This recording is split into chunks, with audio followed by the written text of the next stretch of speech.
Manifesto conxunto entre a Xunta de Galicia e a Comisión de Coordinación e Desenvolvemento Regional do Norte de Portugal. Por tanto, para iso fai falta, parte dos compromisos que ten que cumprir Portugal, que se cumplan na parte española e, por tanto, mellorar o actual tren certo entre Vigo e o Porto, que ten un material obsoleto. Con esforzos, agora coas autoridades do norte de Portugal, para dar el traslado deste documento a acordos para seguir no procedimento para cumprir este objetivo e o que facemos hoxe, que se define este novo trazado.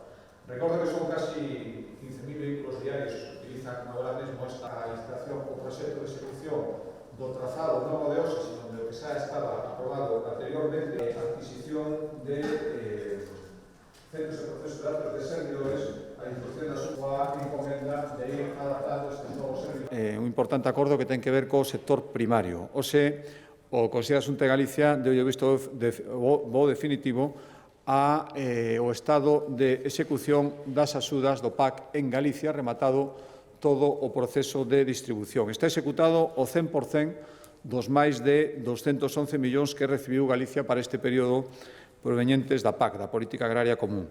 Beneficiáronse máis de 24.000 solicitantes, comenzaron a recibir os últimos importes esta semana e, polo tanto, rematados os pagos, seguimos reforzando o sector primario, sobre todo o sector máis innovador, que é fundamental para Galicia. Estas axudas tamén o son. A axilidade na tramitación é absolutamente fundamental e hoxe a Xunta de Galicia volveu a dar exemplo de boa tramitación, completando o 100% das axudas, polo tanto, xa están en poder dos seus destinatarios dende os últimos días rematouse e iso que validou hoxe o Consello da Xunta de Galicia.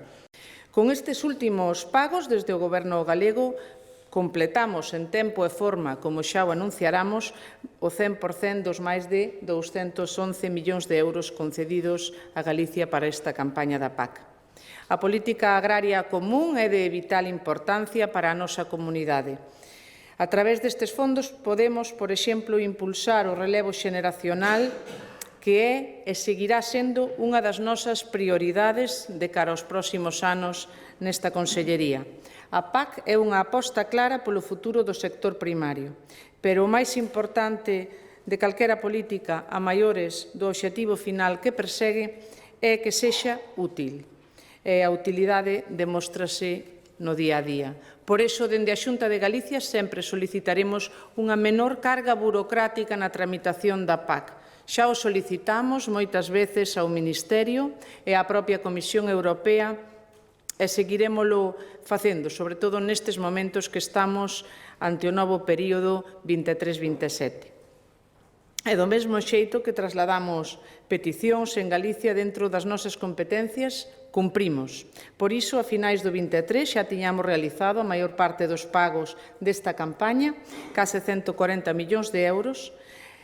No mes de maio deste ano, esa cuantía xa ascendía a 170 millóns, pois axilizamos todos os trámites posibles para ingresar o 100% dos ecorreximes, eses 17 millóns de euros que se pagaron nese concepto, e, finalmente, no mes de xuño, acabamos de ingresarlles aos nosos agricultores e gandeiros o resto ata cumplimentar o 100%. En total, como digo, máis de 211 millóns que benefician a 24.145 explotacións.